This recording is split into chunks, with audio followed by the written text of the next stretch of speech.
রাইস্টার আর তার বউ বাচ্চা সকালবেলা ঘুমাইতাছিল। হঠাৎ করে রাইস্টারের ফোনে কল আসে আর্মি থেকে। তারপর বিছনা থেকে নাইমা রাইস্টার কল ধরে। রাইস্টার আর্মিতে জব করতো, এই জন্য তাকে বলা হয় যে এখনই ডিউটিতে জয়েন করতে। এই জন্য রাইস্টার চিন্টু আর চিন্টুর আম্মুরে ডাইকা তুলে। রাইস্টার চিন্টুর আম্মুরে বলতে থাকে, আমার আর্মি থেকে ফোন আইছে, আমার এখনই ডিউটিতে জয়েন করতে হবে। তারপর রাইস্টার আর চিন্টু একসাথে যায় ব্রাশ করতে। তারপর প্রথমে রাইস্টার গোসল করে, তারপর চিন্টুরে গোসল করায়। তারপর গোসল শেষে একসাথে কাপড় চেঞ্জ করে। তারপর রাইস্টার আর্মিতে যাওয়ার জন্য কাপড় পরে, চিন্টু স্কুলে যাওয়ার জন্য কাপড় পরে। তারপর তার আম্মুর কাছে চলে যায়। তারপর চিন্টুর আম্মু রাইস্টারকে বলতে থাকে, যাওয়ার সময় ওকে স্কুলের সামনে নামিয়ে দিয়ে যেও। তারপর রাইস্টার বলে আচ্ছা ঠিক আছে। তারপর চিন্টুর আম্মু দুজনকে বাই বাই বলে বিদায় দিয়ে দেয়। তারপর দুজনে একসাথে গাড়ি করে রাস্তা দিয়ে যাইতাছিল। তারপর রাইস্টার দেখতে পারে সামনে হোয়াইট ট্রিপল ফোর খাড়ায় আছে। তারপর রাইস্টার গাড়ি থেকে নেমে যায় আর বলতে থাকে, ভাই তুমি কে আর হাতে গান নিয়ে আসো কেন? তারপর চিন্টু চুপি চুপি গাড়ি থেকে নেমে সবকিছু দেখতেছিল। তারপর হোয়াইট ট্রিপল ফোর রাইস্টারকে বলে, তুই আমার সাথে চল, তোর সাথে অনেক কথা আছে। তারপর হোয়াইট ট্রিপল ফোর রাইস্টারকে গান পয়েন্ট করে ওর গাড়িতে বসিয়ে ওকে নিয়ে যায়। এখান দিয়ে চিন্টু হোয়াইট ট্রিপল ফোর এর গাড়ি ফলো করতে করতে একটা শুনশান জায়গার মধ্যে পৌঁছায়া যায়। আর এইখান দিয়ে চিন্টু লুকায় লুকায় সবকিছুই দেখতাছিল। তোদের আর্মিওয়ালারাই আমার ভাই টুংটুং সাহুরে ড্রাগসের ফাঁদে ফালিয়ে জেলে নিয়ে গেছে। তাড়াতাড়ি আমার ভাই টুংটুং রে ছাড়তে বল, না হলে তোরে আজকে আমি এখানেই খতম করে দিই। তারপর রাইস্টার ভয় পেয়ে যায়। তারপর তাড়াতাড়ি করে আর্মিওয়ালাদেরকে ফোন দেয়। তারপর এখানে টুংটুং বলতে থাকে,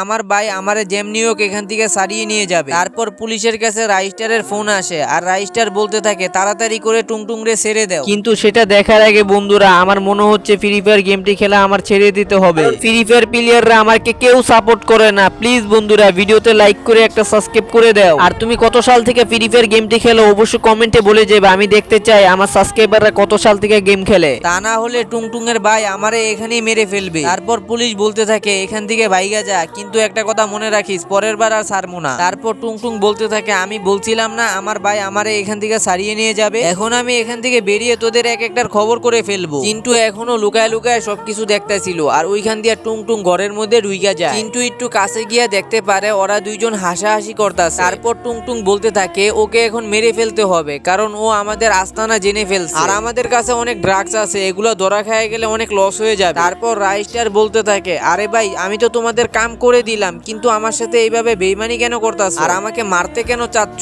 আমাকে ছেড়ে দাও। তারপর চিন্টু আশেপাশে কিছু খুঁজতেছিল। তারপর হঠাৎ করে চিন্টু একটা বন্দুক পেয়ে যায়। তারপর চিন্টু চুপি চুপি গিয়া হোয়াইট ট্রিপল ফোর কে মেরে দেয়। তারপর টুংটুং কেও মেরে দেয়। তারপর রাইস্টার অবাক হয়ে বলতে থাকে, সাব্বাস বেটা, তুই একদিন বড় হইয়া তুই আমার মতন হইতে পার। তারপর চিন্টু রাইস্টারকে বলতে থাকে, হ্যাঁ আব্বু, একদিন আমি আপনার মতনই হয়ে দেখামু।